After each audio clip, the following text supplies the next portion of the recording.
ఇలా దాడులు చేస్తూ ఉన్నారు, రౌడీజం చేస్తూ ఉన్నారు. జూబ్లీహిల్స్ ప్రజల్లారా ఒక్కసారి మీరు ఆలోచన చేయండి.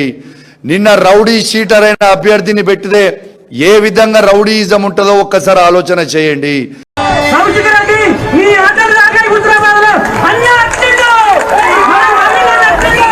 రాజకీయాల్లో శాశ్వత మిత్రులు శాశ్వత శత్రులు ఉండరు, కానీ దెబ్బకు దెబ్బ తీర్చుకునే సమయం మాత్రం ఖచ్చితంగా వస్తుంది. సరిగ్గా ఇదే జరిగింది హుజూరాబాద్ మున్సిపల్ ఫలితాల్లో. మొన్నటికి మొన్న జూబ్లీహిల్స్ ఉప ఎన్నికల్లో ఏం జరిగిందో అందరికీ తెలుసు. నవీన్ యాదవ్ను ఓడించడమే లక్ష్యంగా పాడి కౌశిక్ రెడ్డి తీవ్రంగా ప్రచారం చేశారు.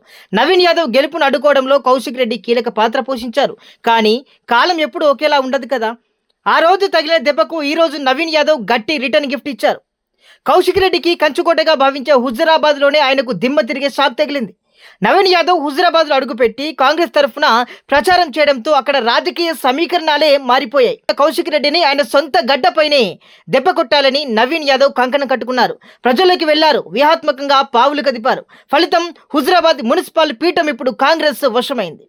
ఒకసారి ఈ ఫలితాలు లెక్కలు చూద్దాం. అక్కడ కాంగ్రెస్ హవా ఎలా వచ్చిందో తెలుసుకునే ప్రయత్నం చేద్దాం. ఇక ముఖ్యంగా ఏకంగా 16 వార్డుల్లో విజయకత్తనం ఎగరవేసింది కాంగ్రెస్ పార్టీ. మున్సిపల్ పీఠాన్ని కూడా దక్కించుకుంది. ఇక బీఆర్ఎస్ పార్టీ అయితే కౌశిక్ రెడ్డి సొంత నియోజకవర్గం అయినప్పటికీ కేవలం 8 స్థానాలకే పరిమితమైంది. ఇక బీజేపీ విషయానికి వస్తే 5 స్థానాలతో అదైతే సరిపెట్టుకుంది. ఈ ఫలితాలు స్పష్టంగా చెబుతున్నాయి.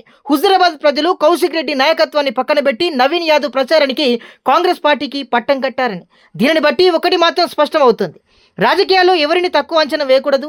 జూబ్లీహిల్స్ లో తనను దెబ్బ కొట్టాలని చూసిన కౌశిక్ రెడ్డిని ఆయన సొంత గడ్డపైనే దెబ్బ కొట్టాలని నవీన్ యాదవ్ కంకణం కట్టుకున్నారు. సొంత నియోజకవర్గంలోనే కౌశిక్ రెడ్డికి ఎదురు దెబ్బ తగలడం ఇప్పుడు రాష్ట్ర రాజకీయాల్లో ఇప్పుడు హాట్ టాపిక్ గా మారింది.